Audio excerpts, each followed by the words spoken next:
NHL 플레이오프 2라운드 진출팀이 가려졌습니다. 보스턴과 토론토만이 마지막 한 경기를 남겨두고 있는데요. 이현석 기자와 함께 플레이오프 1라운드 돌아보고 2라운드 전망해봅니다. 아크바르스 카잔이 8년 만에 KHL 가가린컵을 들어올렸습니다.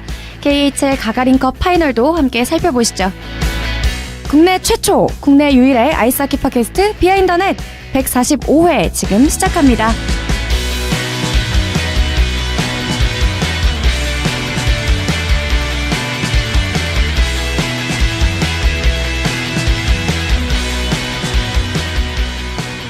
비하인드 넷 145회 4월 25일 수요일 저녁에 녹음하고 있습니다. 안녕하세요. 저는 김예슬이고요. 오늘도 박김찬 PD 그리고 이현석 기자와 함께합니다. 안녕하세요. 네, 안녕하세요. 안녕하세요. 네, 금방 또 여름 날씨가 되었습니다. 그동안 오프닝에서 두 분의 안부를 거의 물은 적이 없는 것 같은데요. 다들 바쁘게 잘 지내고 계신 거죠? 저희 비시즌이어서요. 네. 가을까지 할 게 없습니다. 예, 네, 듣고 계신 분들 일 좀 주셨으면 좋겠고요. 네. 이래서 굳이 묻지 않았던 것 같고요. 네. 그럼 오늘도 청취자분들께서 남겨주신 댓글들 공유하면서 145회 출발해 보도록 하겠습니다.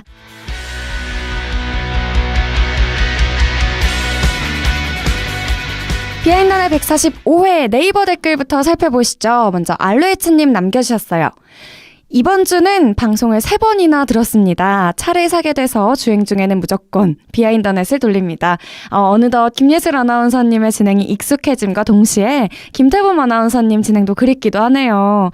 그리고 손 기자님, 유망주 랭킹은 좀 더 기다려야 하나 궁금합니다. 올해는 동부는 헵스와 아일랜더스, 서부는 내슈빌 제츠 오일러스 위주로 봤는데 가장 좋아하는 수반이 있는 경기를 자주 봤네요. 두 번째는 프라이스입니다. 지금도 프로 6차전을 보는데 수반이 퍽을 잡을 때마다 덴버 팬들의 야유가 유독 심하네요. 피부색 때문인지 그의 명성 때문인지 안 좋은 쪽으로 좀 생각이 기웁니다. 참고로 수익금이 수반재단에 기부되는 경매에서 수반의 사인 저지를 샀는데요. 이곳 인터넷 쇼핑에서 반값에도 같은 기부 가격에 저지를 팔고 있지만 조금도 아깝지는 않습니다.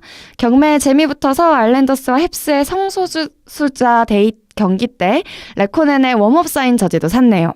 템파는 워낙 강하지만 저는 중부지구 최강자의 우승을 기원하고 점치고 있습니다. 이미 4대 0인 경기 프레데터스가 올라갈 것 같고 제츠와 프레데터스의 전경기는 정말 기대되네요. 소식만 확인했던 여자 대표팀 선전에 감동하고 있습니다. 다음 주도 좋은 방송 기대합니다. 그리고 고맙습니다 하셨습니다. 네, 감사드립니다. 네. 수벤 관련해서는 이제 플레이오프에는 원정팀의 에이스 선수에게 야유를 퍼붓는 뭐랄까 전통이라면 전통이고 보통 이제 주로 캡틴이나 이제 에이스 선수에게 야유를 퍼붓기 때문에 그런 네. 이제 이유 때문에 퍼부은 거고요. 따로 뭐 이제 뭐 인종차별적인 이런 부분은 없을 거예요. 없을 거라고 일단은 없는 거고요. 네. 그리고 저지 같은 경우에는 거기 한번 발을 빠지신 분들은 아주 깊게 발을 빠지신 분들은 주변에서 너무 많이 봤습니다. 이제 주변에도 2,000벌 가까이 갖고 계시는 분도 있어가지고 와. 그런 분 보시면은 그 선수가 유럽 팀에서 잠깐 입었던 막 그런 것도 막 경매하시고 이러는데 예, 좀 조심하셔야 돼요. 그걸 평소에 입으시는 건 아니잖아요. 예, 그 이제 집에 컬렉션으로 갖고 가지고 계시는 계시는 건데 멋있네. 정말 대단한 그렇습니다. 네. 바이킹님도 남겨주셨어요. 동부 두 시리즈 빼고 2라운드 진출팀이 가려졌네요. 2013년 브루인스에게 진 것을 되갚고 싶은데 잘 될까 모르겠습니다. 돌아온 캐드리를 1라인으로 편성해서 무서운 상대 1라인과 매치시켜 신경을 슬슬 건드리면 어떨까 싶은데 감독 생각은 어찌하실지, 그리고 슬슬 탈락팀에서 몇몇 선수를 추가해서 월드 챔피언십 로스터가 결정되겠군요. 핀란드는 프로 진출팀은 아니지만 허리케인 아호와 테러바이넨을 포함시켰습니다. 역시 한국과 같은 조라 또 부담이네요. B조가 조금 나아 보이긴 하던데 대표팀 어제 출국했다고 하니 부담 없이 경기해주기를 바랍니다 하셨습니다. 아마도 세계선수권 부분은 다음 주 중에 저희가 체크를 하게 될 것 같고요. 댓글 감사드립니다. 다음은 팟빵 댓글로 넘어가겠습니다. 이번에도 SI더맨님께서 144회 5,000캐시 후원해 주셨네요. 감사드리고요. TNRN님 남겨주셨어요. 세너저이 샥스 승리 하시면서 인증샷 올려주셨는데요. 여기에 핍스 비틀즈님께서도 고샥스 하시면서 세너저이 팬분들께서 많이 댓글을 남겨주셨습니다. 이번 플레이오프에 사실상 네. 그렇게 크게 기대는 안 했는데 그래도 다크호스가 될 가능성이 있다고 플레이오프 프리뷰 때 언급드렸던 그 모습이 그대로 나오고 있어서 예, 저도 오랜만에 상어들의 이런 또 오랜만이 아니고 2년 만이죠. 또 약진하는 모습이 반갑긴 한데 아직은 조금 더 지켜봐야 됩니다. 이제 베이거스 그리고 위니펙이나 아니면 뭐 내슈빌 이렇게 남아있기 때문에 사실 네. 서부 뚫기가 더 어려워요. 예. 네. 그리고 야옹아 멍멍해님도 남겨주셨네요. 비하인더넷의 월드 챔피언십 프리뷰를 듣고 싶습니다. 지난 2월에 덴마크 직관 예정이라고 글 올렸었는데요. 결국 질렀습니다. 한국 경기는 핀란드, 캐나다, 라트비아, 독일 이렇게 4경기 그리고 캐나다와 미국의 개막전까지 예매했습니다. 괜찮으시다면 현장에서의 소식도 전달드리고 싶습니다. 여전히 동행하실 분도 찾고 있으니까요. 현장에 가실 분들은 댓글로 연락 부탁드립니다 하시면서 남겨주셨어요. 예, 네. 은근히 가시는 분들이 꽤 계시는 것 같더라고요. 그래서 그 손상호 기자님이 운영하시는 페이스북 페이지, 네. 예, 한국에서도 NHL을 봅니다. 네. 그 페이지에서도 그 같이 동행하실 분들 아니면 현지에서 만나서 같이 직관하실 분들을 찾는다는 또 게시물을 저도 본 적이 있어가지고 네. 예, 좀 수소문을 좀 더 해보시면은 아니면 또 현장 가시면 아마 좀 아름아름 네. 보시지 않으실까라는 네. 생각이 드네요. 네. 예, 프리뷰는 예 다음 주에 예정하고 있습니다. 네, 페이스북 페이지 참고해 주시면 좋을 것 같고요. 또 당연히 저희는 현장에서의 소식 기다리고 있겠습니다. 가로폴로님 남겨주셨어요. 오늘 새벽 토론토에서 횡단보도의 승합차 돌진으로 20여 명이 사상을 한 사고가 있었습니다. 애도를 표하며 립스가 6경기를 꼭 잡아서 토론토 시민들에게 큰 힘이 되어줬으면 합니다. 라고 남겨주셨네요. 감사드립니다. 그리고 폴피핀과 실버버그님도 남겨주셨습니다. 이번 주도 변함없이 잘 들었습니다. 애너하임 떨어지고 뉴저지 떨어지고 필라델피아도 떨어지고 템퍼베이만 남았네요. 이현석 기자님, 위니펙 경기는 어디가 포인트인지 짚어주시나요? 저는 버플린의 시원한 체킹을 좋아해서 포인트를 잘 모르겠어요. 그리고 템퍼베이는 경기를 조금 봐서 뭐 재밌는 부분이 많이 있는 것 같아요. 라고 남겨주셨네요. 감사드립니다. 템파베이는 일단 공격이 세기 때문에 보고 있으면 재밌고요. 네. 또 그다음 질문 주셨던 위니펙 같은 부분은 네. 위니펙이 예전에 뭐 2019년 정도는 진짜 스탠리컵을 들어 올릴 수 있을 전력이 된다라는 것의 이유는 젊었던 좋은 선수들이 제대로 성장을 하고 있고 이제 수비진도 다소 이제 나이가 어렸는데 이 선수들이 경험이 겹쳐지면서 쉬운 실수라든지 이런 부분이 점점 줄어드는 이런 부분이 지금 그대로 나오고 있기 때문에 지금 위니펙이 정말 압도적인 경기력을 보이면서 미네소타를 이제 잡아낼 수가 있었고요. 뭐 그 이후의 포인트 같은 부분은 예, 뭐 뒤에 지금 이제 프리뷰가 네. 있기 때문에 그 부분에서 좀 참조하시면 좋을 것 같습니다. 네, 오늘도 이번 주도 댓글 남겨주신 모든 분들께 감사드리고요. 저희는 잠시 후에 NHL 소식으로 돌아오겠습니다.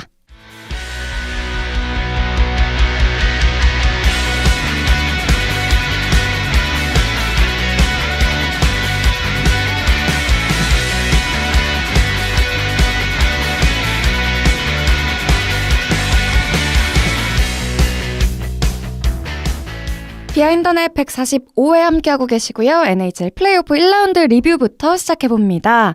먼저 내슈빌과 콜로라도입니다. 4승 2패를 기록하면서 내슈빌이 2라운드 진출에 성공했습니다. 예, 사실 또 5차전에서 굉장한 기적을 써내면서 제 생각에는 이거 좀 생각보다 콜로라도가 더 잘하는데 이런 생각을 하긴 했는데 그래도 홈 경기 마지막 6차전에서 5대0으로 좀 무기력하게 무너지는 이런 장면이 나오면서 역시 내슈빌이 더 강한 전력을 보여줬다 하는 시리즈였다고 말씀드릴 수 있을 것 같고 네. 이제 콜로라도 지금 떨어진 팀들에 대해서 한 네. 번씩 제가 말씀을 드릴 겁니다. 이제 콜로라도 같은 경우에는 아무도 생각을 못했어요. 사실 이 정도로 잘할 거라는 거. 뭐 뉴저지도 사실 비슷한 위치에 있는 이제 팀이었지만 콜로라도가 진짜 내슈빌을 상대로도 이 정도로 잘할 줄 전 진짜 생각도 못했거든요. 네. 그런데 결과적으로는 이제 주전골리가 부상을 당했던 것도 그렇고 1번 수비의 공백, 이제 에릭 존슨 선수의 공백 이걸 결과적으로 넘어설 수 없었다라는 게 좀 증명이 됐었던 시리즈인 것 같습니다. 네. 그런데 보통은 이제 좀 이렇게 전력이 약한 팀이 갑자기 돌풍을 일으키면서 플레이오프에 진출을 하고 그리고 좋은 성과, 생각지 못한 이런 성과를 남겼을 때는 그 다음 시즌 이런 모습이 그대로 지속되지 않는 경우가 왕왕 있어요. 그런데 지금 콜로라도는 딱 그런 상황인 것 같습니다. 이번 오프 시즌에 좀 확실하게 보강을 해서 그래도 네. 선수진을 이제 제대로 구축을 하지 않으면은 제가 봤을 때는 뭐 자도로프 선수라든지 이런 선수들은 상당히 좋은 선수고 지금 같은 경우에는 뭐 맥키넌이나 란타네 이런 선수는 뭐 말씀드릴 필요가 없을 정도로 좋은 선수들인데 그래도 이제 조금 더 이제 팀에 보강을 해서 문제점이 없진 않았거든요. 이제 그런 부분을 발견해서 보강을 잘 해내야만이 내년에도 좀 좋은 모습을 보일 수 있을 것 같고 혹시나 뭐 올해 뭐 이 정도 해도 성공을 거뒀으니까 내년에도 비슷하게 가면 되겠지 뭐 이런 생각을 하다가는 예, 좀 올해 제가 시즌 전에 예측해드렸던 그 정도 순위로까지도 내려갈 수가 있기 때문에 네. 예, 경계심을 늦추지 않고 이제 보강을 하는 게 중요할 것 같습니다. 네, 그리고 다음은 위니펙과 미네소타 시리즈였습니다. 위니펙이 4승 1패를 거두면서 이변 없이 다음 라운드 진출을 확정시켰네요. 네, 전혀 사실 이변이 없었던 시리즈가 딱 이 시리즈였고요. 5차전에서 위니펙이 1피리어드 31초 만에 이제 뭐 바로 골을 넣으면서 그냥 1피리어드 4골 몰아치면서 그냥 전의를 아예 꺾어버렸어요. 완전 완승을 거두면서 홈에서 다음 라운드에 진출을 한 데 성공을 했고요. 네. 이제 지금 이제 애틀랜타랑 위니펙 합쳐서 지금 위니펙 자체가 전신이 애틀랜타 스레셔스였기 때문에 첫 플레이오프 시리즈 승리를 이제 홈에서 좀 방식을 하는 좀 의미 있는 순간도 있었습니다. 미네소타 같은 경우는 이제 어떨까요? 예, 이 팀도 결국은 주요 선수의 부진을 극복을 하지 못했어요. 잭 퍼리지 선수가 이제 시즌 중반에 복귀를 하긴 했지만 이 선수의 등 상태는 지금 경기를 뛸 수 있는 상태가 아니었기 때문에 3차전 이후로부터 이 선수 또 공백을 가졌거든요. 이제 결국 무리하지 않고 그냥 시즌을 접는 선택을 했습니다. 그래서 사실 중요했던 4, 5차전에는 미네소타가 한 골도 득점을 하지 못하는 이런 좀 공격이 필요할 때 공격을 하지 못하는 이런 상황이 나왔습니다. 올 시즌 40골 이상을 득점을 하면서 미네소타의 해결사였던 에릭 스탈 선수 역시 시리즈 전체에 지금 2포인트에 급치면서 팀의 탈락을 막지 못했거든요. 네. 이런 식으로 공격이 전혀 풀리지 않았고 이 팀도 마찬가지로 1번 수비였던 라이언 수터 선수가 시리즈 뭐 시즌 후반기에 이제 다리가 부러지면서 이제 결장이 확정됐기 때문에 결과적으로 주요 선수들의 이런 공백 사실 이 선수들이 있었어도 알 수가 없는 시리즈에서 이제 결코 미네소타 쪽으로 기우는 시리즈는 아니었거든요. 네. 그런데 이런 주요 선수들의 공백까지 겹쳤기 때문에 결과적으로는 팀의 탈락을 막지 못했네요. 네, 극복하지 못했고요. 그리고 계속해서 비하인드는 애청자분들의 응원을 가득 받았던 세노자이가 애나하임을 상대로 수입을 거둡니다. 예, 4대 0으로 그냥 간단하게 수입을 거둬서 생각보다 좀 놀라웠다라는 걸 보였는데 그래도 지금 최근에 상어 군단의 좀 행진이 비범하긴 한 것 같습니다. 사실 4차전 같은 경우는 좀 애나하임 이 시리즈 들어서 또 접전이 나왔던 경기였는데 네. 이걸 뭐 그냥 잡아내는데 성공을 하면서 결과적으로 조금 차이였거든요. 토마시 에르트레 선수의 골이 이제 마지막 결승골이 나오면서 2라운드로 진출하는데 성공했네요. 네, 애나하임은 힘을 못 썼네요. 거의. 예, 뭐 4경기만 뭐 말씀을 드리면 사실 전반적으로 애나하임이 4경기 다 실망스러웠어요. 그런데 4경기는 사실 잡을 수 있었던 경기였거든요. 이게 왜 안 됐냐면 게츠레프 선수의 골이 터졌는데 피리어드 종료 직후에 들어갔어요. 그래서 이게 인정이 되지 못했고요. 네. 그리고 두 번째 동점골이다라고 생각했던 골은 옵사이드로 인해서 취소가 됐습니다. 두 골이 이제 취소가 됐고요. 근데 이 두 골이 인정이 됐다면은 경기가 사실 애나임 쪽으로 많이 쏠릴 수가 있을 가능성이 높았거든요. 네. 그랬다면 뭐 승리로 가져갈 수 있었고 5차전엔 다시 홈으로 돌아오고 이러면 충분히 이제 반전의 기회를 만들기에는 충분했단 말이에요. 그런데 네. 이 경기를 결국 두 개의 골이 이제 취소된 이런 부분이 결과적으로 크게 작용했다고 말씀드릴 수 있을 것 같고 네. 결과적으로 캘리포니아 팀의 대결에서는 북쪽 캘리포니아가 승리를 거두는 이런 좀 재미있는 장면이 나오게 됐습니다. 네. 그리고 템파베이와 뉴저지 경기에서는 템파베이가 4승 1패로 완벽한 승리를 거둡니다. 예, 템파베이의 수비진의 안정화가 일궈냈던 승리라고 말씀을 드릴 수 있을 것 같은데 제가 지난주에 말씀을 드린 부분은 스트롤만 맥더나 콤비가 이제 실점의 원흉이 되었다. 그래서 결국 이제 수비진이 무너지게 됐다라는 부분을 말씀을 드렸는데 이제 사실 수비진이 무너진 게 아니라 이 두 선수의 실수였죠. 그런데 뭐 코치진도 이 부분에 대해서 확실히 인지를 하고 있었는지 4, 5차전에서는 이 두 명이 또 명성대로의 또 철벽의 수비를 과시를 하면서 팀 승리를 이끌어냈어요. 사실 이전 3경기에서는 이 선수가 실점에 이 두 선수 이제 스트롤만 맥더나 선수가 항상 이제 실점에 크게 관여했었는데 4, 5차전에서도 마찬가지로 이제 텔러 홀 라인과 이제 매치업이 됐는데 이 라인을 완벽하게 틀어막으면서 어떻게 보면은 승리에 좀 크게 기여를 했다라고 말씀을 드릴 수가 있을 것 같습니다. 네. 한편 뉴저지는 슈나이더의 기용이 좀 아쉬운 부분이라고요. 예, 슈나이더를 안 낸 게 아쉬운 거죠. 일찍 안 낸 게 아쉽다라는 말씀을 드리고 있어서 기용 자체를 짚어드린 겁니다. 경기력 자체는 사실 전혀 나쁘지 않았어요.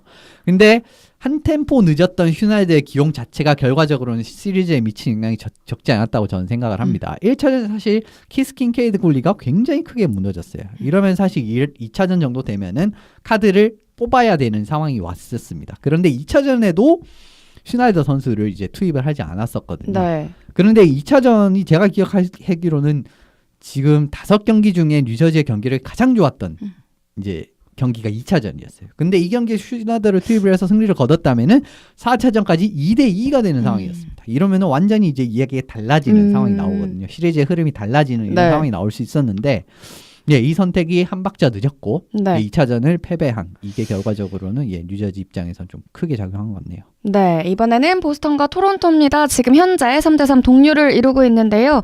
일단 토론토의 반격이 눈에 띄네요. 예, 토론토가 지금 보스턴의 에이스 센터 베르제롱 선수가 결장을 한 4차전에서 별로 차이를 만들지 못하면서 3대1까지 이제 밀리는 상황이었는데 캐드리 선수가 복귀한 5차전부터 이제 흐름을 잡아내는 모습이 나오면서 경기를 승리로 가져갔고 6차전도 사실 쉽지는 않았는데 이 피리어드 초중반에 한번 흐름을 잡는 상황이 있었어요. 근데 이 흐름을 잡고 나서 득점을 한 이후에 이를 끝까지 지키는 데 성공을 하면서 다시 시리즈를 TD 가든 보스턴으로 끌고 갈 수 있었네요. 7차전 어떻게 예상하시나요? 전 토론토가 이길 것 같습니다. 왜 이번에 토론토가 이길 것 같냐면 플레이오프에서 힘든 상황을 극복을 하고 이제 이긴 팀들은 보통 큰 분위기 전환점이 있는 게 공통점입니다. 뭐 한 8년 전 정도에 이제 필라델피아가 3대0으로 지고 있는 시리즈를 역습했을 때도 시몬 가니에 선수가 4차전에 복귀를 했는데 4차전에 다비드 크레이치 선수가 부상당하는 이런 시리즈가 굉장히 크게 흔들리는 전환점이 있었어요. 이번 토론토도 굉장히 비슷한 것 같아요. 토론토가 부상 선수들의 징계와 부상이 겹친 악재를 새로운 3라인 말로 플래카네츠, 마너 요 라인의 발견과 동시에 이 3라인 이제 플래카네츠 라인이 보스턴의 1라인을 확실하게 막아주는 활약이 겹치면서 승리를 이제 할 수 있었거든요. 네. 그리고 캐드리 선수의 징계 복귀 이후도 이제 징계에서 복귀한 캐드리 선수도 팀에 상당히 도움이 되고 있고 지금 보스턴이 1라인을 가만히 보시면은 베르제롱 선수가 부상을 당해서 결장한 4차전 이후로는 약간은 호흡이 안 맞는 모습이 나오고 있어요. 이런 부분 같은 경우에는 부상의 여파가 약간은 있다라고도 지금 판단을 할 수 있는 부분이기 때문에 지금 흐름은 확실히 토론토가 잡을 수 있는 이런 흐름이 나올 것 같고 제 생각엔 7차전을 잡아서 결과적으로 2라운드 진출한 팀은 토론토가 될 것 같습니다. 흐름상 토론토의 승리를 점쳐주셨고요. 계속해서 워싱턴과 콜럼버스는 워싱턴이 4승 2패로 앞섰습니다. 예, 뭐 워싱턴이 4연승을 해내면서 4대2로 이제 진출하는 그림이 나오고 있는데 올해 워싱턴은 좀 확실히 다르다라는 느낌이 들었던 1라운드였던 것 같습니다. 결과적으로 지난 이제 경기들과 마찬가지로 파워플레이를 제압한 팀이 승리를 하는 구도가 계속 펼쳐지고 있었어요. 두 팀의 차이가 만들어진 부분이기도 하고요. 워싱턴은 4연승을 가져가는 모든 경기에서 파워플레이 골을 득점하는 데 성공을 했고 콜럼버스 같은 경우에는 파워플레이에서 1, 2차전 같은 그런 활약이 나오지 않았습니다. 결국 여기에서 차이가 이제 4대2 스코어의 차이까지 이제 나오게 됐다고 말씀드릴 수 있을 것 같네요. 네, 콜럼버스의 이야기를 좀 들어볼게요. 콜럼버스 같은 경우에는 사실 이번 시리즈에서 보여준 모습 자체는 나쁘지 않았어요. 1, 2차전에 워싱턴을 잡아낼 수 있다라는 걸 보여줬고 접전으로 끌고 가도 이제 파나린이라든지 뭐 여러 가지 경기를 확실하게 이제 풀어나갈 수 있는 스코어러가 있다라는 부분도 경쟁력 있는 시리즈를 치러일 수 있다라는 걸 좀 입증을 한 시리즈였던 것 같습니다. 부상자가 없는 수비진 지난 플레이오프와 확실하게 다른 부분이죠. 이제 부상자가 없다라는 부분, 수비진이 부상자가 없다, 활발하게 움직인다라는 부분은 이 팀이 얼마나 위협적인 팀이 될 수 있는지를 증명을 했다라고 생각을 하고요. 뭐 심지어 마르쿠스 누티바라 선수까지 그렇게 나쁘다는 생각은 전혀 전 느끼지 못했기 때문에 이 팀의 수비진이 좀 나이 한두 살 먹어가면서 이제 경험까지 더해지게 된다면은 내년 사실 메트로 디비전 1위까지도 가능할 수 있지 않을까라는 생각이 드는 팀이기 때문에 콜럼버스 팬분들은 1, 2년 정도만 더 기다리면은 팀의 컨퍼런스 파이널이나 오히려 스탠리컵 파이널까지도 생각을 해볼 수 있는 전력이라고 생각을 합니다. 네, 그리고 마지막으로 피츠버그와 필라델피아도 피츠버그가 4승 2패를 기록하면서 2라운드 진출에 성공합니다. 여전히 뭐 그때 지난주에 말씀드렸듯이 똑같은 4, 5, 6차전이었어요. 그냥 1, 2, 3차전이랑 거의 대동소이한 느낌이라고 말씀을 드릴 수 있을 것 같았고요. 경기 내내 피츠버그가 이제 주도권을 쥐고 가는 와중에서 내용 자체가 비슷했다라는 걸 말씀을 드리는 겁니다. 네. 다만 필라델피아가 이겼던 경기는 2차전과 비교했을 때 2차전 같은 경우에 필라델피아가 기회를 확실하게 잡고 흐름을 타서 득점을 완벽하게 몰아쳐서 이겼던 2차전이라고 봤을 때는 이제 5차전 같은 경우에는 겨우 이겼다. 요 차이 정도였던 것 같아요. 그리고 6차전 같은 경우도 좀 흐름을 확실하게 제압을 했었던 피츠버그가 어떻게 보면 완승을 거두면서 승리를 했죠. 네, 필라델피아가 진출은 못했지만 선수 한 명을 네, 예, 션 이야기해야 쿠투리에 되죠. 선수를 이제 말씀을 드리고 싶은데 네. 이 선수가 올해 필라델피아의 1라인 센터를 맡았던 선수예요. 그런데 왜 1라인 센터의 역할을 맡았는지를 네. 알 수 있었던 시리즈라고 말씀을 드릴 수 있을 것 같고 이 선수가 빙판에 올라와 있을 때는 세세한 부분부터 이제 모든 뭐 득점을 만들어내는 이런 부분까지 확실하게 앞서내면서 차이점을 확실하게 만들어낸 부분이 그나마 필라델피아가 이제 4대 0으로 될 수 있었던 시리즈 4대 2까지는 끌고 왔은 이유였던 것 같습니다. 4차전 같은 경우에는 쿠트리에 선수가 이 선수가 부상이 네. 이제 있었는데 그 부상이 무릎 인대가 찢어진 상황에서도 이제 5, 6차전을 출장을 했어요. 근데 이제 대단한 그 수준인데 4차전 직전에 라드코 구다스 선수가 부딪히면서 이 선수가 무릎에 인대가 찢어지는 부상을 입었거든요. 네. 그러면서 4차전을 쿠트리에 선수가 출장을 못했고 이 경기는 5대0 완패였습니다. 5차전에서 이 선수가 돌아왔는데 이 경기에서 결승골을 넣었고 6차전에서 심지어 네. 필라델피아가 8대5로 졌는데 5골에 모두 관여돼 있었어요. 해트트릭 포함해서 2어시스트까지. 그러면서 정말 팀의 최고의 선수로 이제 팀의 최고의 선수는 클로드 지루가 아니라 션 쿠트리에다라는 걸 확실하게 말씀드릴 수 있는 네. 필라델피아인 것 같습니다. 네, 여기까지가 플레이오프 1라운드 리뷰였습니다. 저희는 계속해서 2라운드 프리뷰 이어지도록 하겠습니다.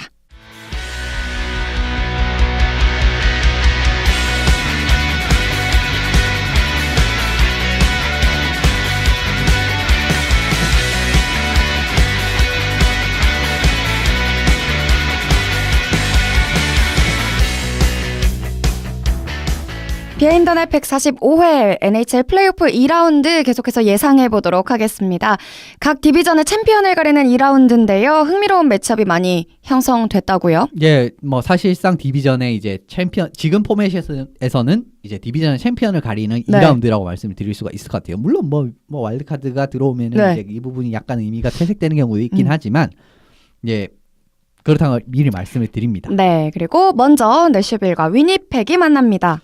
상대 전적 예. 이번 시즌 어땠죠? 이번 시즌 3승 5번 만났는데 3승 1패 1연장패로 내슈빌이 좀 많이 우위에 섰다라고 말씀을 드릴 수가 있을 것 같습니다. 네. 이번 4개의 2라운드 시리즈 중에 이 시리즈가 제일 재밌을 거라고 이제 말씀을 드릴 수가 있을 것 같고 네. 스코어를 말씀드리면 5대3, 4대6, 6대5, 3대1, 4대5 마지막 경기는 슈트아웃입니다. 이제 뭐 앞에 말씀드린 팀이 이제 뭐 내슈빌이라고 네. 말씀을 드릴 수 있을 것 같아요. 이제 승패라고 생각하시면 되고 사실상 서부 최강자 결승전 이게 그냥 컨퍼런스 파이널이라고 봐도 이제 과언이 아닌 시리즈라고 말씀을 드릴 수 있고 그리고 이 시리즈의 승자가 올해 서부의 왕자가 될 가능성이 높은 게 아니라 저는 확실하게 말씀을 드릴 수가 있습니다. 네. 뭐 빠르게 계산을 하신 분도 있겠지만 5경기에서 도합 40골 이 나올 정도로 상당한 화력전이 펼쳐진 시리즈이기 때문에 네. 화력전, 수비전 정말 뭐 재밌는 경기가 나올 수 있을 거라고 저는 생각하는 시리즈예요. 네, 이번 시리즈 내슈빌의 변수라면 어떤 게 있을까요? 예, 팀들별로 이제 하나의 변수를 말씀을 드리고 네. 마지막에 시리즈 예상을 제가 말씀을 드리는 시간을 갖겠습니다. 네. 이제 내슈빌 같은 경우에는 확실한 2라인을 찾아내는 게 필요합니다. 사실 1라운드 같은 경우에는 바텀 라인의 활약, 오스틴 왓슨이라든지 뭐 닉 보니노 선수 그리고 컬튼 시즌 선수 이 라인이 또 확실하게 활약을 해줬기 때문에 또 콜로라도를 잡아낼 수가 있었거든요. 그런데 지금 이 라인을 맡고 있는 선수들의 부진이 사실 길어져도 너무 길어지고 있습니다. 그 3명의 선수는 케빈 피알라, 카일 터리스, 크레이크 스미스 요 세 선수인데 요 세 선수가 1라운드 6경기에서 올린 포인트의 합은 5포인트입니다. 세 선수가 겨우 이 라인에 출장해서 5포인트밖에 올리지 못했다라는 거는 사실 이 라인의 역할을 못했다라고 보는 게 맞거든요. 그런데 네. 콜로라도가 이 라인이 강한 팀인지 알아보러 보면 그런 팀도 아닙니다. 그렇기 때문에 더 문제가 되는 거고요. 라비올렛 감독이 사실 요 3명을 6차전에서 분산시키는 좀 큰 결정을 했어요. 그러면서 새로운 라인 좀 찾으려는 시도를 계속 이어가고는 있는데 네. 그래도 올 시즌 뭐 내슈빌의 상승세라든지 이 팀의 이 라인이 누구냐라고 하면 뭐 터리스 라인이라고 할 수 있습니다. 그래서 그렇기 때문에 이 라인이 살아야만이 좀 네. 앞으로의 시리즈를 어떻게 보면은 지금 2라운드도 그렇고 3라운드도 그렇고 이제 컨퍼런스 스탠리컵 파이널도 그렇고요. 이제 시리즈를 잡아내는데 좀 중요한 역할을 가진 라인인 것 같네요. 네. 위니펙의 변수는 라인의 선수를 꼽아주셨어요. 예, 파트리크 라인의 선수를 꼽았는데 위니펙과 내슈빌의 올 시즌 가장 큰 차이점이 뭐냐라고 하면은 경기를 뒤집을 수 있을 만한 날카로운 창이 있느냐 없느냐의 차이입니다. 그 선수는 바로 파트리크 라인의 선수인데 두 팀을 통틀어서 유일하게 40골 이상을 득점한 선수가 이 선수입니다. 라인의 선수는 1, 2차전 이제 1라운드 1, 2차전에 결승골에 관여를 했고요. 네. 그리고 3차전 같은 경우에도 뭐 지긴 했는데 위니펙의 첫 골을 넣는데 기여를 하면서 팀에 확실하게 좀 공격에서 기여하는 모습을 계속 보여주고 있거든요. 네. 사실 내슈빌의 1, 2 수비 페어는 뭐 NHL 어디를 갖다 놔도 1라인 수비 선수를 수비 페어를 뛸 수 있을 정도로 대단하긴 하지만 라인의 선수가 여기서 균열을 만들어내는데 성공을 하게 된다면 네. 시리즈를 확실하게 유리하게 이제 위니펙이 끌고 갈 수 있을 것 같습니다. 그렇다면 시리즈 예상 어떻게 해보시나요? 사실 두 팀이 흠잡을 데 없는 정규 시즌을 네. 보냈고요. NHL 올해 전체 1위, 2위 팀이라고 봐도 이제 무방할 정도로 양 팀이 정말 최강급의 전력을 가진 건 자명한 사실인 것 같습니다. 다만 지금 내슈빌에 저는 무게가 실린다고 말씀을 드릴게요. 왜 그러냐면 네. 내슈빌의 공고한 탑4가 여전히 이제 명성을 보여주고 있는 반면에 위니펙의 수비진은 현재 조금은 부상자가 있는 상황이고 네. 상대적으로 이제 위니펙의 수비진을 비교한다면 약간은 좀 약하다라고 말씀을 드릴 수 있습니다. 물론 막 강한 팀이지만 조금 더 무게는 이제 내슈빌에 실린다라고 말씀을 드릴 수가 있을 것 같아요. 네. 그리고 공격 3, 4라인의 깊이 이 부분에서는 사실 내슈빌이 좀 많이 앞선다라고 말씀을 드릴 수가 있을 것 같거든요. 그리고 골리 역시 헬라벅보다는 아직까지는 리네가 조금은 더 이제 이 부분에 다 이제 조금씩 무게가 실리는 게 어디냐. 이게 제가 말씀드린 이 무게라는 거는 아주 이쪽으로 많이 실린다가 아니라 조금씩 더 이제 내슈빌이 이제 강하다라는 말씀을 드릴 수 있을 것 같습니다. 그렇기 때문에 최종 시리즈를 올해는 내슈빌이 4대2로 이길 수 있을 것 같은데 내년 이제 후내년 이제에 가서는 사실 어떻게 될지 잘 모르겠어요. 네, 그렇게 넘어가 보도록 하겠고요. 그리고 베이거스와 세너제이 이번 시즌 상대 전적 어떻게 될까요? 베이거스가 2승 1연장승 1연장패로 어떻게 보면은 3승 1패죠. 전반적으로 이제 많이 앞서는 이런 그림이 나왔는데 네. 첫 경기가 5대4 연장승 5대3 두 번째 경기가 5대3승 그리고 세 번째 경기가 1대2 연장패 그리고 네 번째 경기가 3대2 승이었습니다. 그런데 가만히 보시면 세 번째 경기가 이제 연장에서 진 이제 1대2 5대3이었던 네. 두 번째 경기가 엠티넷을 감안을 하면은 1점차 승부로 봐도 무방할 정도로 사실 두 팀의 뭐 그렇게 차이가 많이 나는 네. 그런 경기는 아니었다라고 말씀드릴 수 있을 것 같네요. 박빙이네요. 그렇습니다. 네. 그러면 먼저 베이거스의 이번 시리즈 변수는 무엇일까요?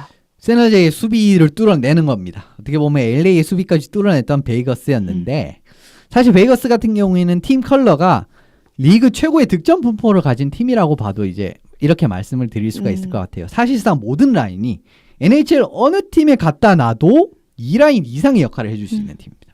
그러니까 쉽게 설명하면 NHL 2라인, 3라인 정도 팀이 라인이 4개가 있는 거죠. 그렇기 때문에 어느 하나를 막아도 어느 하나가 터지는 이런 모습이 나오기 때문에 득점 분포가 좋다라는 걸 말씀을 드리는 거고 1라인 수비를 제외하면은 이제 좀 무게감이 다소 좀 약하다고 할 수 있었던 LA 수비진이었는데 세너제이 같은 경우에는 블라스틱, 브론, 딜런, 마틴, 드멜루까지 네. 굉장히 좋은 수비진을 자랑을 하고 있기 때문에 이 부분에서는 어떻게 보면 LA가 이제 세너제이가 LA보다 수비진의 이제 클래스 부분은 좀 더 높다라고 말씀을 드릴 수 있는데 이거를 이제 베이거스가 뚫어내느냐 못 뚫어내느냐가 좀 관건일 것 같습니다. 그렇다면 세너제이는 어떻게 해야 될까요? 속도전이 베이거스한테 통할 것인가 요게 관건이에요. 이제 1라운드 같은 경우에는 세너제이가 캘리포니아 팀들 하면은 이제 크고 묵직한 하키 덤프를 하고 갖다 받고 그 퍽을 다시 이제 따낸 다음에 공격 전개를 하는 이렇게 보면 어떻게 보면 좀 선이 굵은 이런 하키를 추구했었던 캘리포니아 팀들에게 이 아닌 어떻게 보면 좀 속도전에 능한 모습을 보이면서 애나하임을 어떻게 보면 좀 박살을 냈거든요. 네. 이게 정말 확실하게 통하면서 시리즈 수입을 가져갔다고 할 수 있는데 이런 모습만 봐도 지금 속도전이 최근의 경향 트렌드가 된 걸 좀 아실 수 있을 것 같아요. 네. 그런데 속도전 하면 또 어디 제일 잘하냐 하면 또 베이거스라고 할 수 있습니다. 그래서 여기서 맞불을 나서 승리를 할 수 있다라고 하면은 예, 다음 라운드가 뭐 위니펙이 됐든 내슈빌이 됐든 예, 충분히 희망이 있을 것 같아요. 시리즈 예상 궁금해집니다. 정규 시즌 사실 후반부를 생각하면은 네. 이 매치업이 상당히 흥미로운 매치업이라고 말씀드릴 수 있을 것 같아요. 그리고 양 팀이 템포가 상당히 빠르다라는 부분도 1라운드를 쉽게 뚫어낼 수 있었던 어떻게 보면은 두 팀이 굉장히 유사성을 가진 팀이에요. 그런데 이번 시리즈의 세너제이 우세를 저는 점칩니다. 그 이유는 무엇이냐면 네. 수비진의 깊이 부분에서 LA보다 더 강하다라고 말씀을 드릴 수 있고요. 네. 그리고 베이거스는 LA를 상대로 좀 많이 고전을 했습니다. 예전 같은 그런 득점을 많이 넣는 좀 수월하게 득점을 하는 이런 모습이 별로 나오지가 않았단 말이에요. 네. 이제 플레이오프 하키는 좀 다르다라는 부분은 이런 부분에서 또 말씀을 드릴 수 있는 부분이고 세너제이의 수비진 더 강한 세너제이의 수비진을 상대로 쉽게 해답을 찾을 것 같지가 않거든요.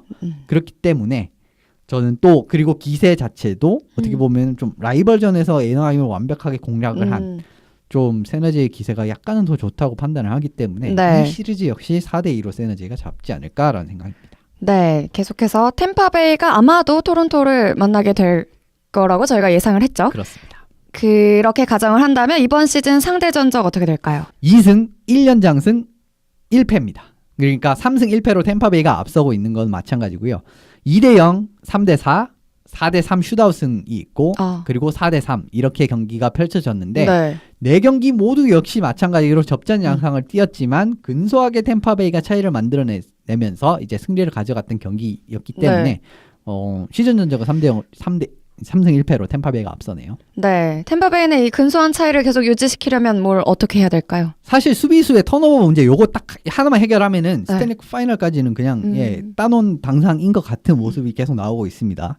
템파베이 수비진 이제 네임밸류 자체는 너무 좋아요. 이제 동부에서 사실 넘버원이라고 봐도 무방한 수준이고 그런데 이 템파베이 수비진이 가끔씩 작은 실수로 큰 위기를 초래하는 경우가 많고 그리고 그 작은 실수는 뭐 자신 진영에서 이상한 턴오버들이 겹치면서 좀 팀 골리 바실레프스키 선수에게 큰 부담을 지어주는 장면이 종종 나온다는 겁니다. 그리고 이런 장면에서 이제 내슈빌이 아니죠. 이제 뉴저지에게 이제 덜미를 잡힌 부분도 있었는데 토론토가 1, 2, 3라인의 공격 균일도가 정말 좋은 팀이에요. 그런데 이런 팀들을 상대로 이런 공격이 좋은 팀을 상대로 이런 실수가 겹친다라고 하면은 생각보다 좀 돌이킬 수 없는 결과를 초래할 수 있는 경기가 몇 경기 있을 수 있습니다. 그러면 토론토가 포인트를 두어야 될 부분은 어떤 게 있을까요? 일단 템파베이 1라인부터 막고 봐야 돼요. 이걸 제일 먼저 생각을 해야 되는 부분인데 지난 뉴저지 시리즈에서 템파베이 1라인을 구성했던 니키타 쿠체로프, 스티븐 스탬코스 그리고 JT 밀러 선수가 20포인트를 합작했습니다. 5경기에서 20포인트로 합작을 하면서 또 중요할 때 이제 활약을 하는 이런 그림도 많았거든요. 기대대로 그냥 골을 득점을 하는 이런 그림이 계속 나오고 있고 결과적으로 뉴저지를 잠재울 수 있었습니다. 토론토 1라인 수비진 누가 될지는 알 수가 없어요. 그러니까 수비진도 그렇고 그리고 지금 양상으로 봤을 때는 이제 플래카네츠 라인이 요 1라인과 매치될 가능성이 굉장히 크다고 보는데 근데 플래카네츠 라인이 사실 템파의 1라인과도 상성이 좋을진 전 장담은 못 드리겠습니다. 이런 부분에서 토론토의 수비진 이제 토론토 선수들이 전반적으로 이제 선수들이라고 말씀을 드릴 수 있을 것 같네요. 이제 템파베이 1라인을 제대로 막아내지 못한다면은 다른 라인까지 이제 다 터지기 시작하고 경기가 정말 걷잡을 수 없게 흘러갈 가능성이 크거든요. 그렇기 때문에 템파베이 1라인을 진짜 우선적으로 봉쇄하는 이런 흐름이 필요할 것 같습니다. 이번 시리즈 예상 어떻게 보시나요? 토론토가 진짜 혈전을 마치고 올라오고 뭐 사실 뭐 보스턴이 돼도 마찬가지입니다. 공격진의 균등한 화력 자체 그러니까 1라인, 2라인, 3라인 자체가 얼마나 균등한 화력을 보이느냐라는 부분은 사실 토론토가 조금 더 우위에 있다라고는 말씀을 드릴 수 있는 것 같은데 1라인의 무게감은 어디 있느냐라고 하면은 템파베이라고 할 수 있을 것 같습니다. 결과적으로 이제 뭐 골리도 뭐 안데르센 선수나 바실레프스키 선수나 굉장히 호각이라고 말씀드릴 수 있는 상황이에요. 근데 두 팀의 차이는 전 수비진. 뭐 1라운드 보스턴과 마찬가지입니다. 맥더나 선수가 가세한 이후에 좀처럼 알맞은 조합을 찾아내지 못했던 템파베이의 존 쿠퍼 감독이 헤드만과 지라르디 그리고 스트롤만과 맥더나 그리고 3라인 수비로 코번과 세르가초프라는 조합이 찾아냈고 이 라인이 1라운드가 거듭되면 거듭될수록 안정화되는 모습이 보여지기 시작을 했습니다. 네. 그래서 저는 이 부분에서 수비진 부분에서 두 팀의 차이점이 나타날 것이다 라고 말씀을 드릴 수 있을 것 같고요. 결과적으로 아직까지는 템파베이가 조금 더 우위에 있지 않나라고 생각합니다. 그래서 4대2로 템파베이가 이길 것 같네요. 네, 그리고 이제 마지막입니다. 워싱턴과 피츠버그인데요. 이번 시즌 상대 전적은 2승 2패네요. 징글징글하게 만나는 두 팀인데 3년 연속으로 지금 만나게 됐습니다.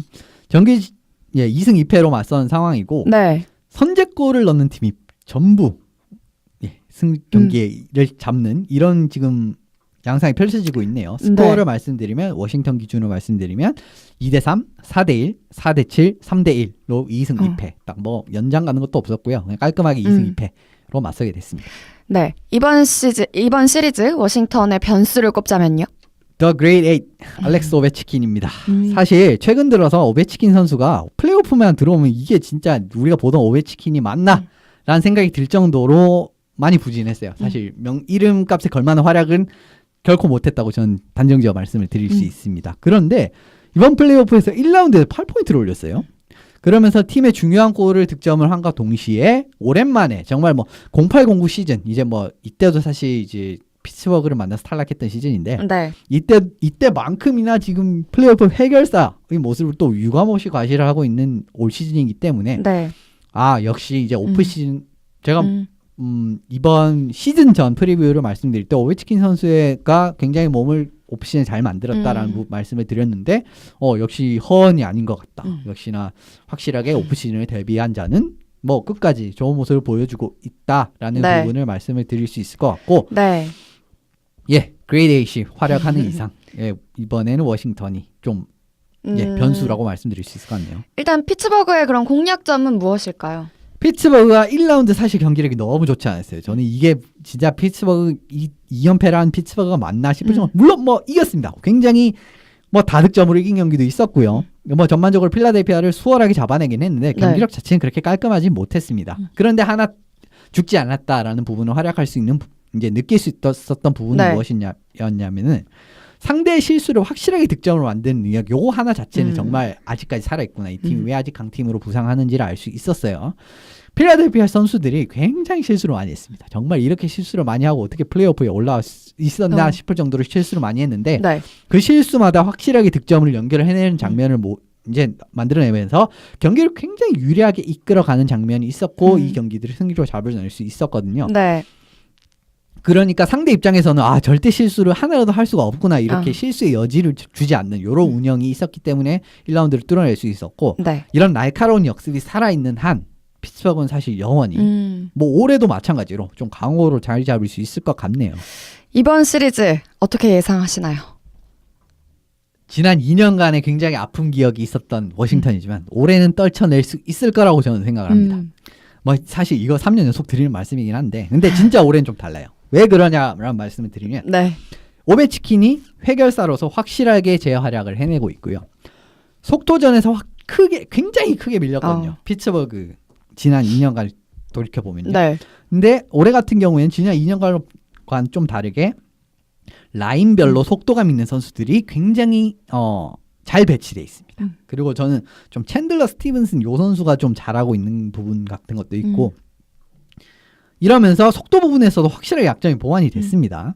그리고 작년 이제 오베치킨 선수는 햄스트링에 부상을 입고 뛴 이제 3차전부터 햄스트링 부상이 있었기 때문에 몸 상태가 제 상태가 아니었어요. 그리고 1차전에 캐드리 선수와 이제 충돌로 부상도 있었고요. 그 부분도 속도 부분에서도 부분이 이제 보강이 됐습니다. 물론 워싱턴이 지금 브라코프스키 선수가 2라운드에 나올 수 있을지 없을지 알 수가 없어요. 그런데 피츠버그가 더 안 좋은 이유는 필라델피아 시리즈에서 예브게니 말킨 선수가 부상을 당하면서 6차전 결장을 했습니다. 그리고 이 선수가 2라운드에 맞춰서 출장할 수 있을지 없을지도 아직 불투명한 상황이에요. 그리고 카를 하겔린 선수. 이 선수는 굉장히 속도적인 부분에서 차이를 만들어내는데 정말 좋은 선수인데 네. 이 선수가 클로드 지루 선수의 바디체킹을 받고 부상으로 지금 출장을 못하고 있는 상황입니다. 그렇기 때문에 이 두 선수가 공백을 할 가능성이 또 생겼어요. 예브게니 말킨 선수가 없는 상황에서 필라델피아 정수는 잡을 수 있습니다. 그런데 저쪽은 쿠즈네초프, 백스트램이 있는 1, 2라인 센터 싸움에서 시니 크로즈비 선수 혼자만으로 이 선수들을 당해낼 수 있을지 없을지도 알 수가 없고 그리고 정말 제일 큰 차이점이 나오는 부분이 네. 이 부분일 것 같은데 정말 올 시즌 매트 머리 선수는 부진해 너무 부진합니다.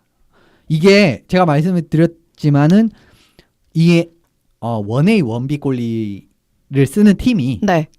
1B 옵션이 사라졌을 때 이런 부분이 너무 자주 나와요. 그렇기 때문에 이제 작년 같은 경우에는 플레리 선수 머리 부진하다. 플레리 내면 오히려 더 잘할 수도 있는 상황이 나오거든요. 그런데 지금 같은 경우에는 머리 선수가 무너지면 이 선수를 대체할 선수가 없어요. 그렇기 때문에 그런데 이런 상황에서 머리 선수가 1라운드에서 너무 불안정한 모습을 보였단 말입니다. 그런 부분도 워싱턴이 브레이든 홀트비 선수가 정말 철벽과 같은 모습을 보여준 지난 4경기를 생각을 하면 이 부분에서 큰 차이가 있다고 저는 생각을 하고요. 네. 그렇기 때문에 올해는 드디어 크로즈비 선수를 이제 넘어서 이제 피츠버그를 넘어서 워싱턴이 3라운드에 진출을 할 수 있을 것 같고 최종 스코어는 4대2로 진출을 하지 않을까 싶습니다. 네, 지금까지 이현석 기자와 함께 NHL 플레이오프 2라운드 프리뷰 해봤는데요. 계속해서 저희는 KHL 소식으로 넘어가 보도록 하겠습니다.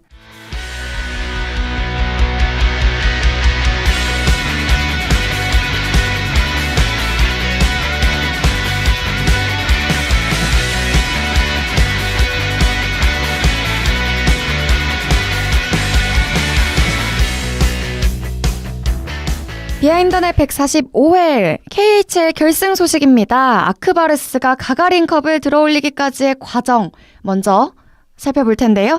3차전부터 보도록 하겠습니다. 체스카가 3대2 연장승을 거두면서 시리즈 스코어는 2승 1패를 만드네요. 네, 한 점을 따라 붙었어요. 네. 이제 홈으로 돌아왔던 체스카가 키릴 페트로프 선수가 정말 선제골을 넣으면서 좋은 출발을 했고요. 근데 아크바르스는 역시나 동부를 제압한 강팀답게 바로 흐름을 가져오더라고요. 네. 실점 4분 만에 안톤 란데르 갈리에프 선수, 많이 말씀을 드렸던 선수죠. 이 선수의 골이 터지면서 2대1로 흐름을 돌리는 데 성공을 했습니다. 그 뒤로 좀 고착 상태가 지속이 됐는데 이 피리어드 종료 전에 그레그 스콧, 이제 체스카 선수의 골이 네. 터지면서 동점으로 3피리어드를 맞이했는데 3피리어드에서는 좀 득점을 양팀 다 하지 못하면서 연장으로 향했네요. 네. 연장의 주인공은 첫 골을 넣었던 키릴 페트로프 선수였습니다. 아크바르스 수비진의 실수를 그대로 슛으로 연결했는데 이게 결승골로 연결이 되면서 경기를 잡아낼 수가 있었고요. 이번 시리즈 그리고 이 경기 3경기에서 가장 좋은 활약을 했었던 네. 페트로프, 포포프, 그리고렌코 요 3명의 라인이 결과적으로는 이 경기에서도 2골, 결승골을 포함한 2골이라는 성과를 만들어내면서 네. 분위기 반전을 할 수 있는 거 아닌가라는 좀 희망을 가지셨던 3차전이었던 것 같습니다. 그러나 결승 4차전에서는 다시 아크바르스가 3대1로 체스카를 상대로 승리를 거둬옵니다. 그렇습니다. 예, 1피리어드 종료 1분을 남기고 저스틴 아제베도 선수 이 역습에서 골이 터지면서 아크바르스가 좀 경기를 수월하게 이끌어왔고 2피리어드 중반에도 안톤 란데르 선수가 골을 한 골 더 넣으면서 2대0의 리드를 잡았어요. 네. 체스카도 두 번째 골 실점 이후에 바로 다음 시프트에서 한 점을 따라 붙으면서 우리 아직 안 졌어 라는 이제 흐름을 만들어냈지만 정말 좀 참 체스카 입장에서는 야박한 골이 여기서 하나 나오면서 좀 3대1로 이제 밀리게 되는데 59분 14초에 안톤 란데르 선수가 네트 뒤에서 퍽을 걷어냈어요. 네. 근데 이게 당연히 그냥 아이싱을 노리고 이제 걷어낸 퍽이었는데 네. 이게 퍽의 이제 퍽이 이제 직사각형 모양이잖아요. 옆에서 보면은. 근데 이 모서리를 타고 이렇게 굴러가다가 네트로 귀신같이 빨려 들어가는 이런 골이 나왔습니다. 그래서 이제 어차피 아이싱이니까 선수들은 살살 가고 있었는데 퍽의 흐름이 골대 쪽으로 가니까 이거를 이제 큰일 났다 하면서 체스카의 수비 선수가 열심히 스케이팅을 해봤지만 결과적으로 막지 못했던 요런 이제 어떻게 보면 체스카 입장에서는 참 좋지 않은 참 너무 운도 아쉽네. 지지리도 없다. 참 진짜 이 팀은 이런 생각이 들 수밖에 없었던 요런 골이었고 네. 결과적으로 이 골이 터지면서 음. 두 골 차가 돼버렸어요. 1분도 남지 않았는데 예 승부를 굉장히 크게 흔들었던 장면이었던 걸로 말씀드릴 수 있을 것 같습니다. 네. 그리고 결국에는 5차전에서도 아크바르스가 1대0으로 앞서면서 네, 우승컵을 들어올리게 됐네요. 예, 또 뭐 아까 그 골이 정말 큰 이유가 뭐냐면은 네. 동점을 만들지 못하고 그렇게 식으로 전의를 상실하고 졌는데 5차전은 또 아크바르스 카잔으로 가야 돼요. 원정 경기이기 때문에 더 그랬어요. 힘 빠지네요. 다시 뭐 홈으로 돌아왔는데 카잔이 이제 탈락을 피하려는 체스카가 굉장히 몰아치면서 좋은 경기력을 이제 카잔 입장에서는 좀 좋은 경기력을 펼쳐내지 못했어요. 그래서 좀 불안한 부분이 있었는데 체스카가 확실하게 경기의 분위기를 잡은 채로 계속 경기가 진행되긴 했지만 좀처럼 에밀 가리포프 그러니까 아크바르스의 골리를 네. 뚫어내지 못하면서 고착 상태가 계속 이어졌었습니다. 네. 아크바르스가 이 피리어드 종료 직전에 파워플레이 찬스에서 이제 파워플레이 개시 3피리어드 이제 2피리어드 종료 직전에 터졌던 페널티이기 때문에 3피리어드까지 파워플레이 상황이 이어졌어요. 그런데 3피리어드 1분 이후에 롭 클링크헤머 선수가 네트 앞에서 살짝 오픈이 됐는데 그거를 그대로 이제 골로 연결이 되면서 네. 앞서 나갔고 이거를 끝까지 지키면서 가그랭컵 챔피언에 오를 수 있었습니다. 네. 아크바르스 카자는 8년 만에 우승을 차지한 거라고요? 예, 4대1 시리즈 스코어 4대1로 우승을 하면서 8년 만에 좀 우승을 차지하는 좀 감격적인 순간을 맞이했고요. 네. 아크바르스는 이번 우승으로 인해서 KHL 출범 이후 최다 우승 타이틀을 가진 팀으로 등극을 하는데 성공을 했습니다. 그 전까지는 네. 다이나모 모스크바, 메탈루르크 마그니토고르스크, 그 다음에 스카 상트페테르부르크가 두 번씩 우승을 차지했는데 이번에 아크바르스가 우승을 하면서 3회 우승 그리고 KHL 최다 우승 클럽이 됐네요. 네. 시리즈 우승을 결정지었던 골은 롭 클링크헤머 선수. 뭐 이름 좀 익숙하신 분들이 있을 텐데 NHL에서도 뛰었었고 이번 캐나다 대표팀으로도 올림픽에 참가한 선수였습니다. 이 캐나다 선수가 결승골을 터뜨린 거는 2년 전에 메탈루르크가 우승을 할 당시에 크리스 리 선수가 터뜨린 이후로 두 번째로 캐나다인이 우승을 결정지은 결승골을 터뜨린 이제 상황이고요. 네. 파이널이 끝나면 또 우수 선수들의 발표가 있지 않습니까? 예. 파이널 시리즈 우수 선수로는 올리의 에밀 가리포프 전부 아크바르스 선수가 뽑혔습니다. 수비에 아테 오타마 선수 그리고 공격에는 안톤 란데르 선수가 선정이 됐습니다. 네. 플레이오프 MVP를 말씀을 드리면 아크바르스 뭐 공격의 핵심이라고 말씀할 수 있는 저스틴 아제베도 선수가 차지를 했어요. 아제베도 선수가 19경기에서 24개 포인트를 올리면서 팀 공격을 지휘를 했고 사실 이 선수가 정말 우승이라는 연이 없는 선수였습니다. 2014년에 레브 프라 소속으로 결승을 밟았는데 졌고요. 2015년에는 아크바르스 소속으로 결승을 밟았는데 패했거든요.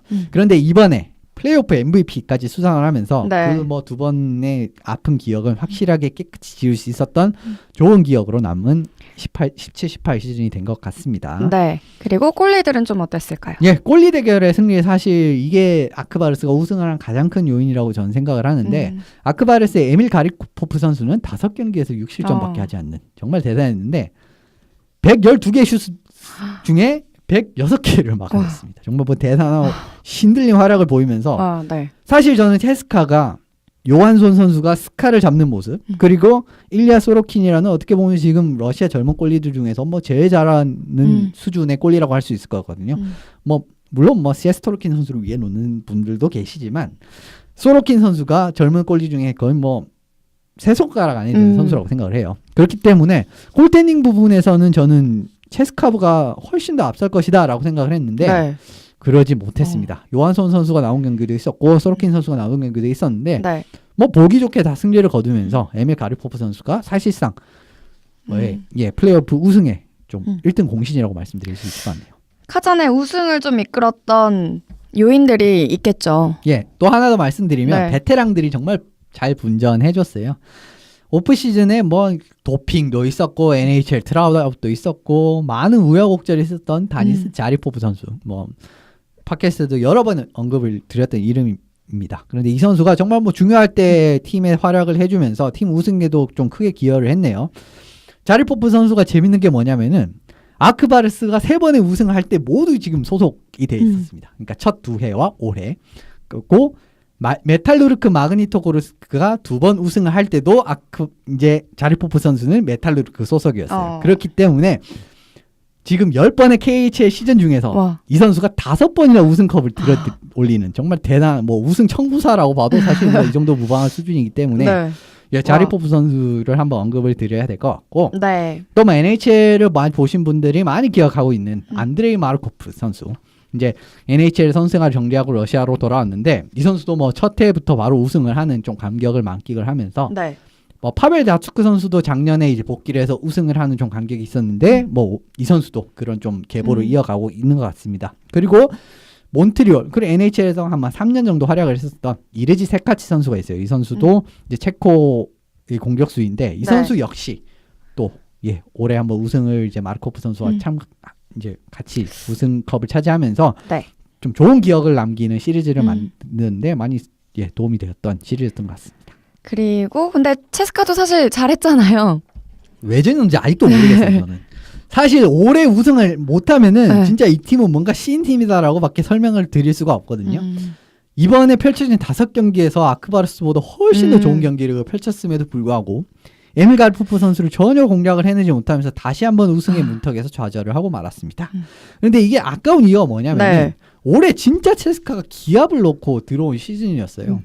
시즌 전부터 전 NHL 선수들을 굉장히 많이 영입을 했고 뭐 알렉세이 마르첸코라든지 그리고렌코 선수라든지 네스테로프 이런 선수들을 많이 영입을 하면서 팀을 올해는 뭐 스카한테 절대 질 수 없다 이런 모습과 그리고 11위에서 정말 뭐 에이스들 샬로노프나 슈마코프 같이 좋은 선수들을 영입을 하면서 굉장히 심기일전하고 임한 시즌이고 그리고 서부에서 우승을 하는 가시적인 성과까지 나오면서 야 이거 체스카 올해는 기대해봐도 되겠는데? 라는 이제 이런 모든 했죠. 기대가 있었기 때문에 더더욱 아쉬운 결과라고 할 수 있을 것 같네요. 네.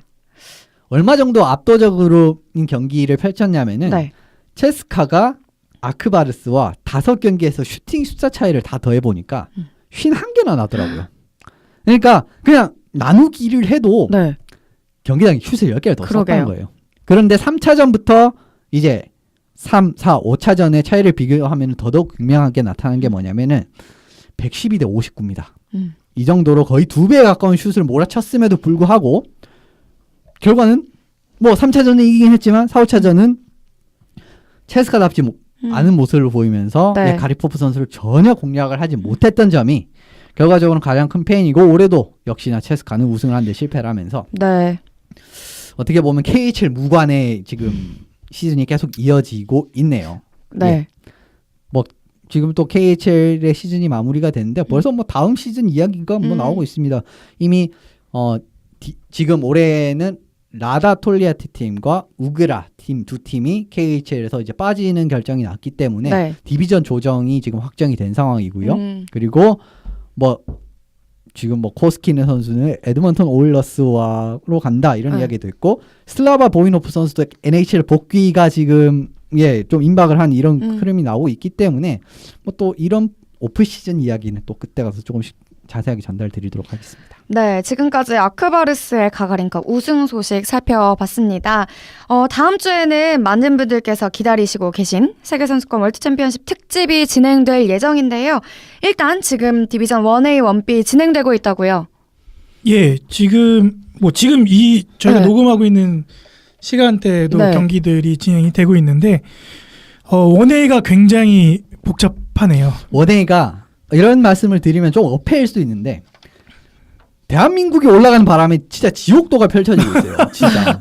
왜냐하면은 원래 같은 경우에는 그러니까 평소와는 좀 다른 그림이 펼쳐지고 있다라는 거 말씀드리는 겁니다. 그러니까 원래는 이제 1A에서 이제 탑 디비전에 걸치는 두 팀이 올라오면은 그 급의 두 팀이 떨어지는 이런 양상인데 올해는 완전 다른 편이에요. 카자가 못 올라갔단 말이에요. 사실은 작년에 비교하면 작년에 당연히 카자가 1번으로 올라갈 거라고 저는 생각을 했었습니다. 근데 카자가 못 올라가는 바람에 지금 진짜 D1A의 지옥도가 펼쳐지고 있거든요. 예, 일단 영국이 슬로베니아를 잡아낸 것부터가 그렇죠. 작년에 신격을 했었던 영국이 이제 슬로베니아 3대1로 잡아내는 슬로베니아는 탑시드인데 말이죠. 그렇죠. 이제 첫 경기부터 이런 이변이 펼쳐지기 시작하더니 그리고 지금 보니까 이탈리아 카자흐스탄 경기가 진행되고 있는데 네. 이탈리아가 또 2대0으로 이기고 있어요. 그렇습니다. 그럼 또 이 또 알 수 없어지거든요. 그러면은 1위부터 6위까지 다 가능성이 있는 상황이 그렇죠. 돼가고 있죠. 이제 평소보다 더 지옥도가 펼쳐지고 있고 어제 같은 경우에는 카자흐가 그래도 영국을 너무 손쉽게 제압하는 모습이 나오면서 아 그래도 뭐 카자흐는 1등이 가장 유력하겠구만이라고 생각했는데 또 이탈리아한테 지금 2대0으로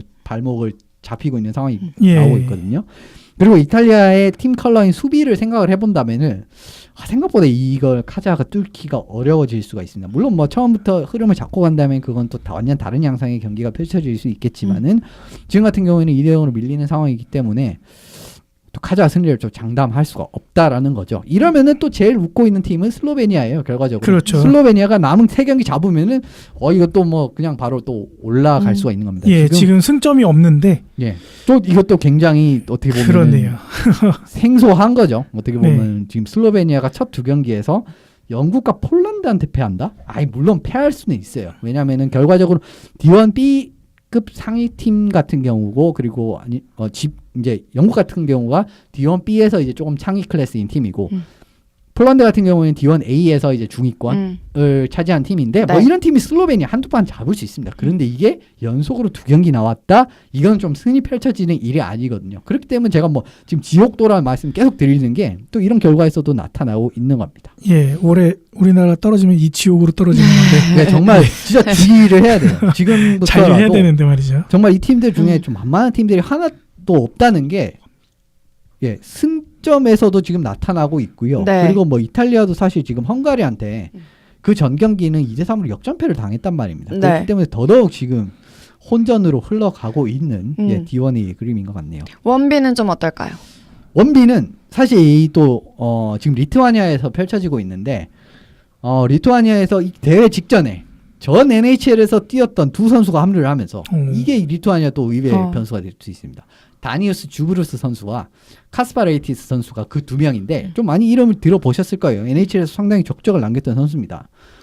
이 두 선수의 합류 때문인지는 모르지만 처음 2경기에서 리투아니아가 상당히 경기를 좋았어요. 11득점이나 해놨네요. 그렇죠. 11득점을 했었고 루마니아한테 뭐 3점을 줬지만 그래도 8점을 냈기 때문에 그 경기에서 그래도 지금 사실 어떻게 보면은 저는 올해 같은 경우에는 좀 일본이 확실히 올라올 가능성이 가장 높다. 왜냐면 뭐 영국도 없고 내려온 팀이 우크라이나인데 그래도 우크라이나보다는 일본이 조금 더 센 느낌이 나거든요. 우크라이나는 지금 경기 중인데 크로아티아한테 0대3으로 또 지고 있네요. 예, 그렇게 지금 흐름이 이어지고 있기 때문에 올해는 좀 일본이 괜찮지 않나라고 생각했는데 첫 경기부터 연장 경기를 갔습니다. 그렇죠.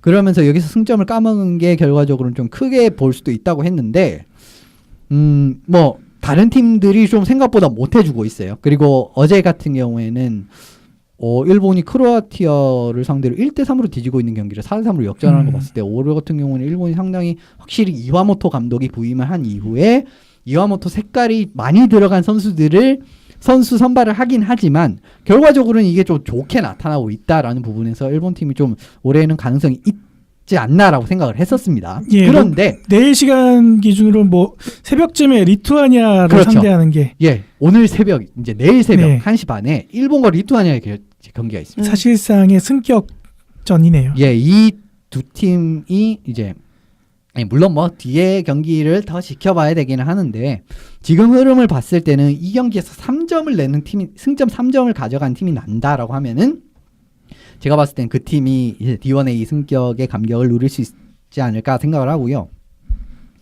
나머지도 사실 굉장히 좀 접전으로 가고 있기 때문에 얕볼 팀은 없습니다만 지금의 흐름으로 봤을 때는 그래도 이제 리투아니아랑 일본이 아무래도 흐름이 가장 좋을 것 같네요. 예. 그리고 일본이 또 굉장히 젊은 선수 위주로 팀을 꾸렸어요. 세대 교체가 거의 되고 있죠. 예, 지금 사실상 세대 교체가 끝났고요.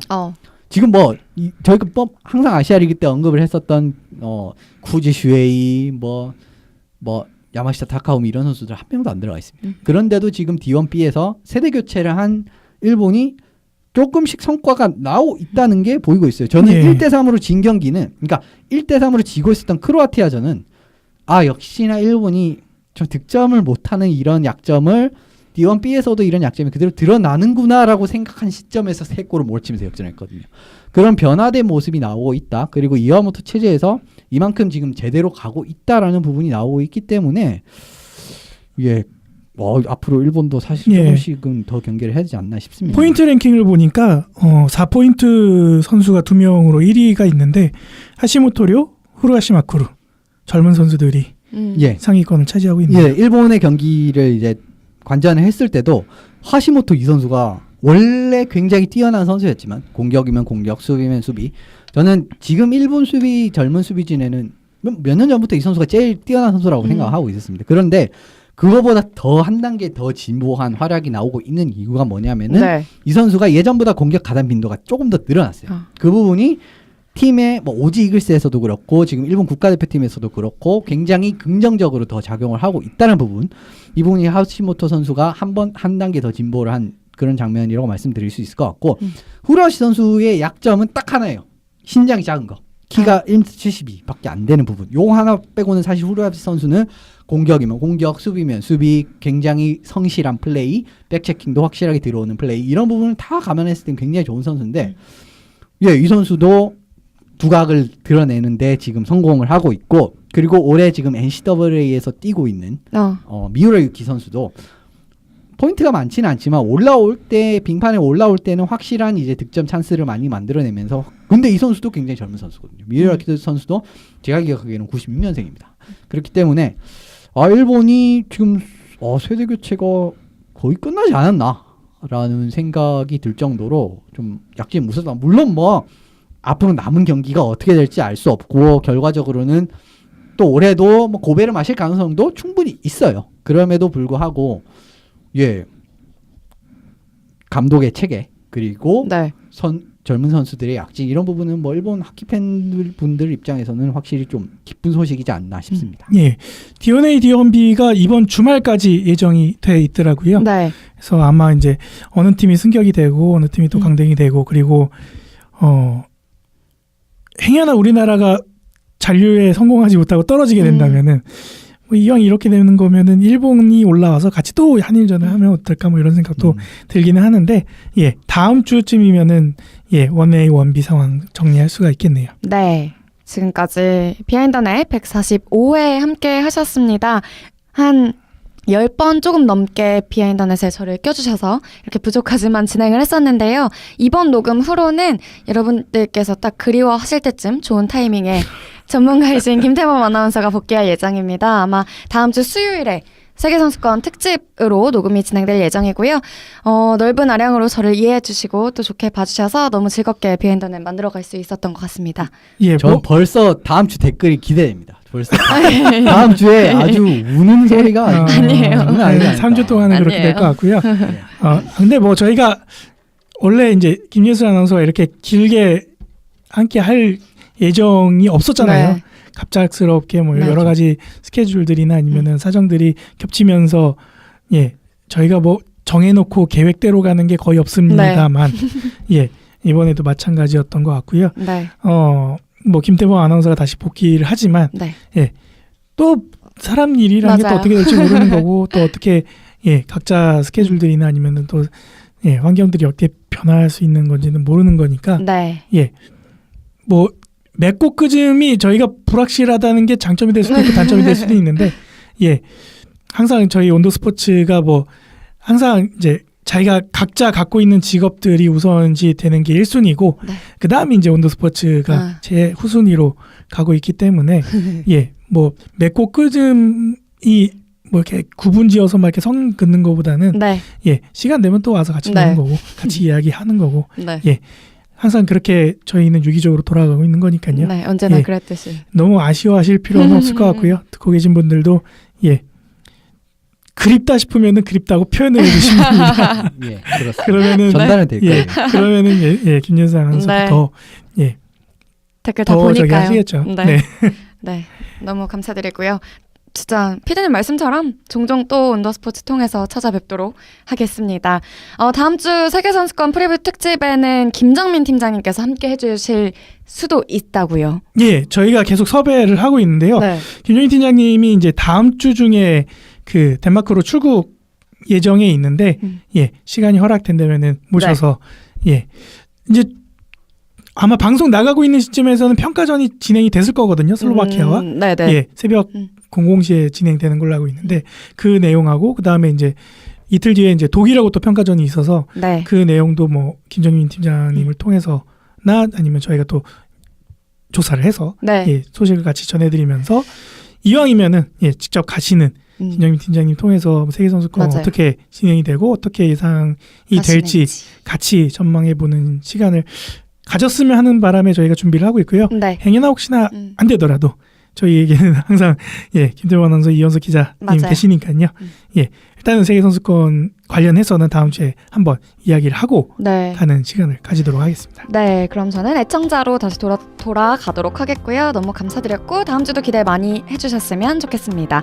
방송 듣기, 경기 영상 등 보다 자세한 정보는 온더스포츠 홈페이지 온더스포츠.tv, 페이스북 온더스포츠, 유튜브 온더스포츠, 팟빵, 아이튠즈, 네이버 스포츠 라디오, 그리고 네이버 TV 온더스포츠에서 확인하실 수 있습니다. 지금까지 박힘찬 PD, 이현석 기자, 그리고 저는 김예슬이었습니다. 감사합니다.